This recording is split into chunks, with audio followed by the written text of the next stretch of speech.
My country people, now welcome back to my channel today. Queen mother-in-law, soon to be mother-in-law, don't welcome her with open arms into their family. And also, Beauty Tukura and Ebuka, they don't come on a reality TV show again. So of recent, Ebuka reality TV show episode they call Ebuka Turns Up Africa. The thing they air for Prime Video. Go just give una the scoop of how the show be, and I'm not go into am like that. So the show na just basically Ebuka carrying some of his friends to go visit different African countries to go groove. So some of his friends wey be say he carry like five of his friends, and I know two out of the five people. I know Zubi Michael, I know Timini. Two of them are both Nollywood actors. Even though say all of them are men, they still get clash of personalities, because especially between the Nollywood actors, because Timini and wetin be name Zubi Michael, two of them dey drag to say na me be the biggest for Nollywood. The come turn out say they come go one basketball game where be say a fan of Zubi Michael come see and come recognize am, come dey shout. The person no even know who Timini be. Come turn out say last the argument was settled, which means to say Zubi dey more popular than Timini. But the truth be say the show dey very interesting, because from wetin I notice, Ebuka still carry that instigating character enter the show. Na he instigate this quarrel wey be say happen between Timini and Zubi. But if you no dey watch the show, or if you dey interested in watching the show, I think you should go to Prime Video, because na for there they dey show, and a very interesting show. And also for Beauty Tukura and Liquorose, their own show wey be say they go for, they say na the overall best, na celebrity show. They bring different celebrity, like three teams na they bring. They say na one na team orange, one na team pink, one na team green. Beauty Tukura and Liquor, they dey for team pink. They call them team Litty. So the show na just about the best performer. They go bring different games, they go play different games. If it be quiz, if it be dancing competition, all of that. But the show go last for like 7 weeks, and they dey show am only on Sundays and Saturdays by 7 p.m. They dey show am for the African Magic channels, wey be say the African Magic Showcase, Urban and Family. So if you get GoTV and get DSTV, you can watch it. That one too na interesting show for this season. It can't just be as if this match na so reality TV show we go watch throughout.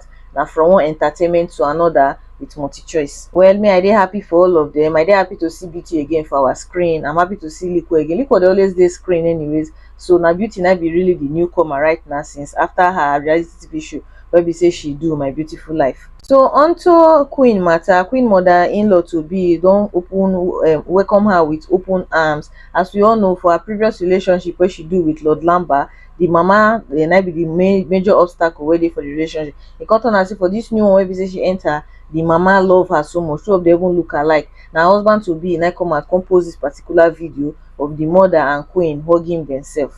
So as the guy post this video finish, e come turn out say a private chat wey be say Queen and Lord Lamba chat together about their pikin come surface for internet. So I go just dey brief with my reading. Lord Lamba come na first test her, come say, "Hi Queen, I have been trying to reach out to you since. I have sent you some funds for upkeep. You didn't reply.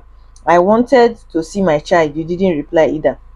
Gotten information about your engagement.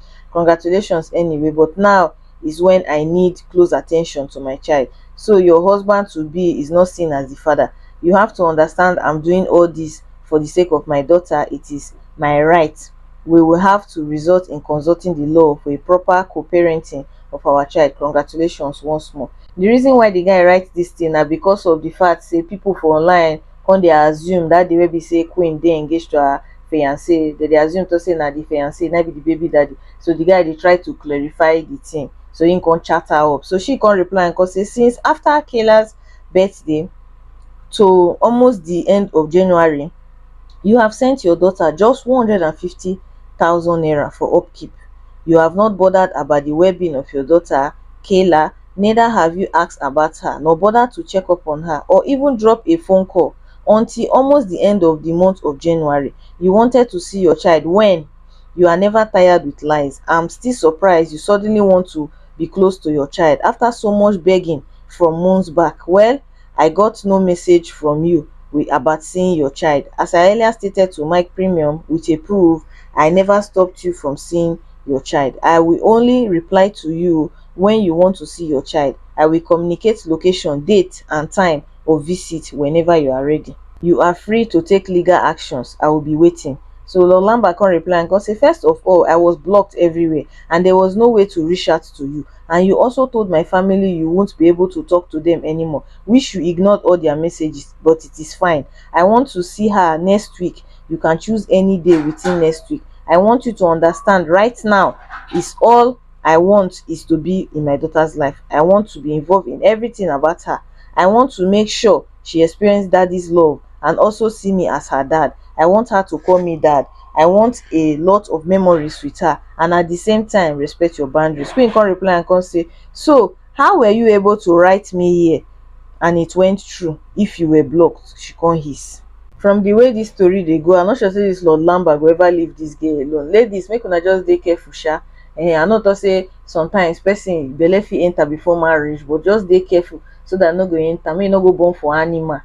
Una take care, una bye.